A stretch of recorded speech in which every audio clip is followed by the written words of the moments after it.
Hello and welcome back to my channel. As you can see, I got myself a new power station. This is something I would consider a medium-sized power station. It's the Newsmy, sorry, no idea how you pronounce this name.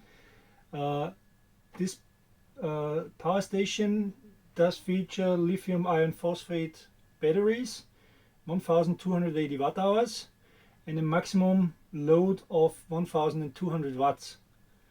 So one feature I definitely find very intriguing on this unit is, let me show you, it charges by simply plugging in a power cord, and up to now in my testing I found that independent of the current state of charge, the system will always charge at the full rate of around 1000 watts. So as you can hear, in this condition the system is rather noisy, so I didn't find a way to limit charging speed, but for my personal use I wouldn't really mind, because I'll mainly be charging by solar at lower speeds anyway. So the Newsmy comes with four accessories: one solar adapter cable for different diameter plugs, one car charging cable, and one cable for charging it from the wall, as well as the user manual. So let me quickly check the outputs on the Newsmy. First of all, the AC output. So we do have 227 volts, and if we switch to oscilloscope mode, we can see we have a nice pure sine wave here. So AC output looks very nice. Next, let's check the DC output from the cigarette lighter socket. So this one is regulated to 13.3 volts. The battery is nominal 25.8, so regulation circuitry is of course a must. And last but not least, we can check the USB output. So I got here connected an USB-C trigger board. So nominal 5 volts is running at 5.18 volts. I can switch it to 9.2 volts, 12.2 volts, 15.2 volts, and 20.2 volts. And I've set my load tester to 5 volts. So let's see if it can output the full load. So when turned on, it stabilizes at exactly 20 volts, running at 5 amps, and we are currently drawing 99.95 watts. So it is a true 100 watt output. You see here that the display shows 104 watts. This is something I have observed already in my previous testing. This display seems to over-report consumption a bit. Might be that it's reading the power draw from the battery directly, but it's always a bit showing a bit higher than what is measured by other devices.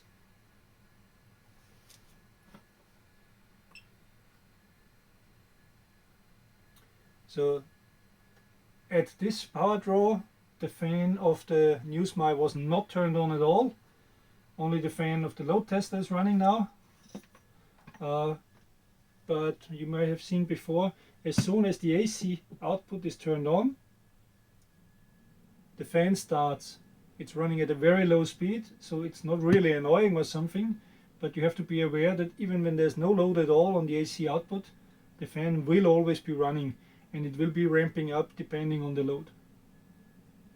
I personally don't have any devices that use a barrel plug, but some of you may, so let's also test this one. It's also regulated to 13.3 volts, and let's see how far we can push it.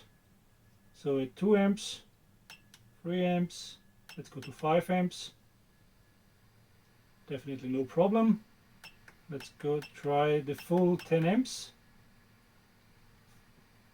And it seems that also the barrel plugs, They are not separately limited, and theoretically you can push 10 amps through this barrel connector, although I definitely wouldn't trust this.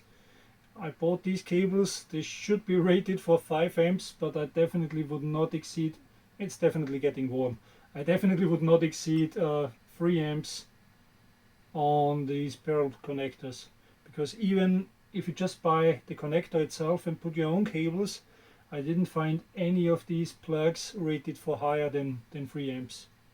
So be a bit careful there. If you have higher draw devices, better connected to the cigarette style lighter adapter. Let's do a short maximum load test. I have connected 2 electric heaters, and during standby the voltage of the inverter is 226 volts AC. So when I turn on one of the loads, sorry, I'll have to cut the audio because it's pretty noisy, but you'll be able to see output wattage and output voltage here.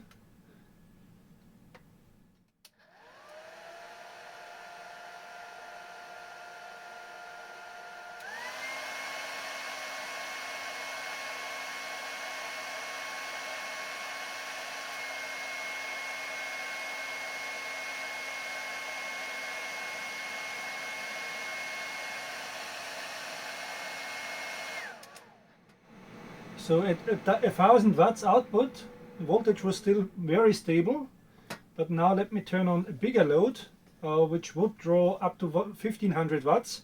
So the Newsmy limits the output power to 1200 watts, but you'll see what happens to the voltage.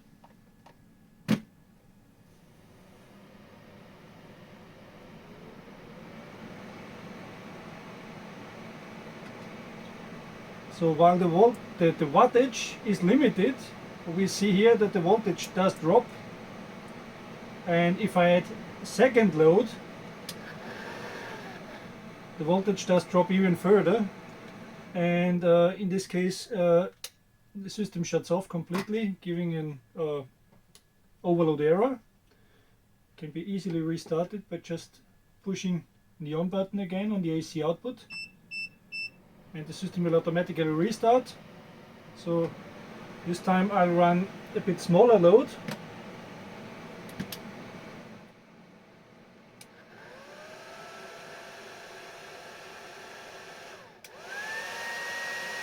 But here we see the voltage sagging a lot.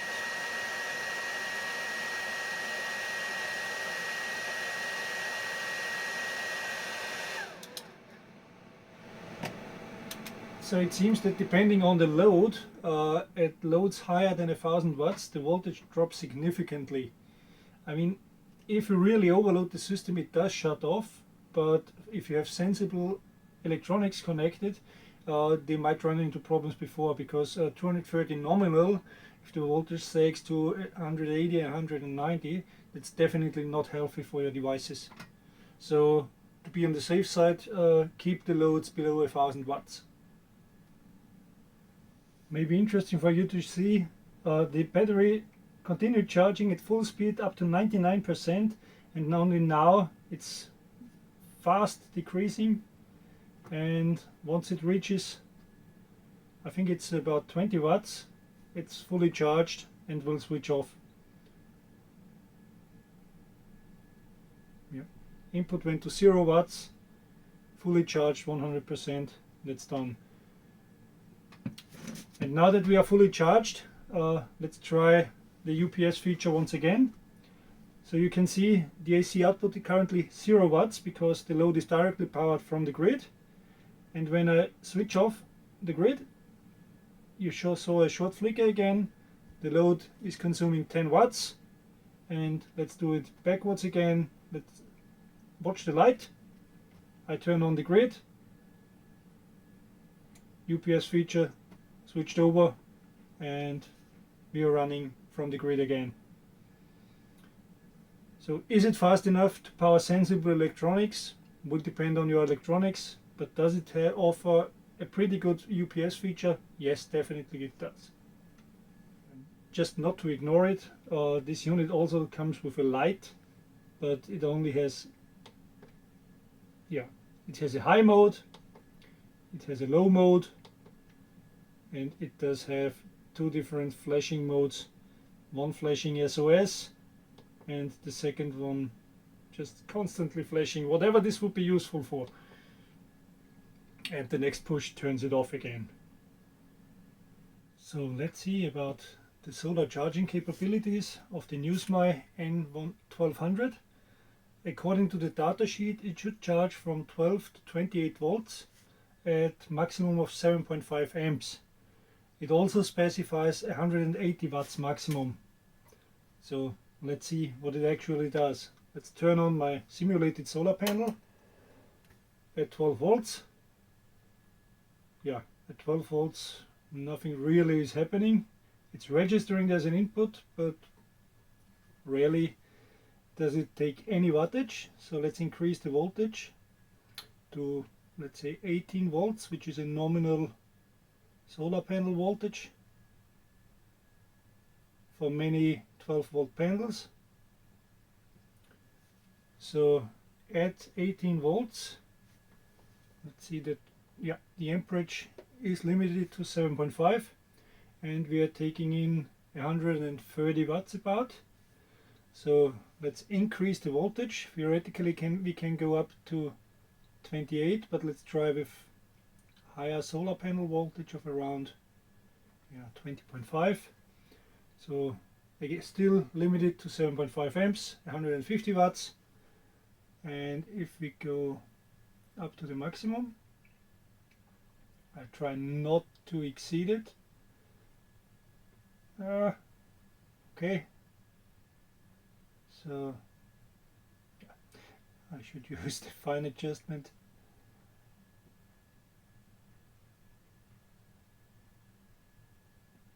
So at 28 volts we see 184 watts going into the unit, and now it's no longer the current limit, but it seems the unit is actually limiting the wattage going into the power station. So one step I forgot. Let's go down to typical car socket when you're charging from your car, so which is around 13.5 volts. So what can you expect when charging from your car?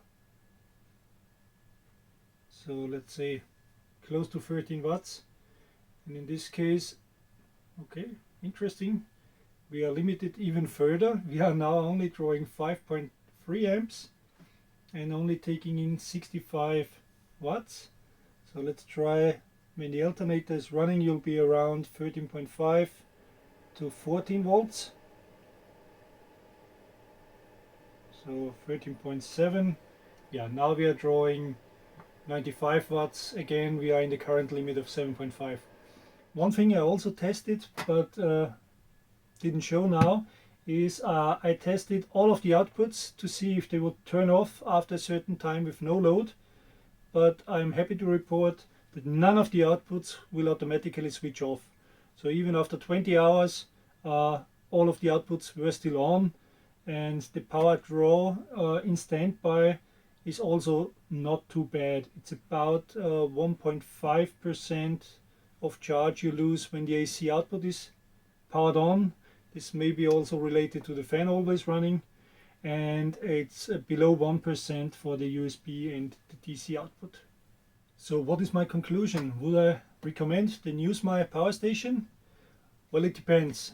If you're looking for a medium-sized power station that is capable of a clean 1000 watt output, so nominally it's 1200, I would not recommending exceeding the 1000 watts. But if you do not exceed this wattage or mainly use the DC outputs, it's definitely a high quality power station with very high efficiency on all the outputs. It's pretty heavy, but still transportable. So it is still in a rather compact form. You get high quality lithium iron phosphate batteries with a rather long lifetime, high efficiency outputs, 3 sockets. So in my opinion, I got this power station for 607 euros, 607, including shipment. So for this price, in my opinion, it's worth the money. and if you're in the market for such a unit, I can definitely recommend it. I found it on Alibaba. I'm sure the same unit will be sold by different brands probably, but yeah, I'm pretty happy with it.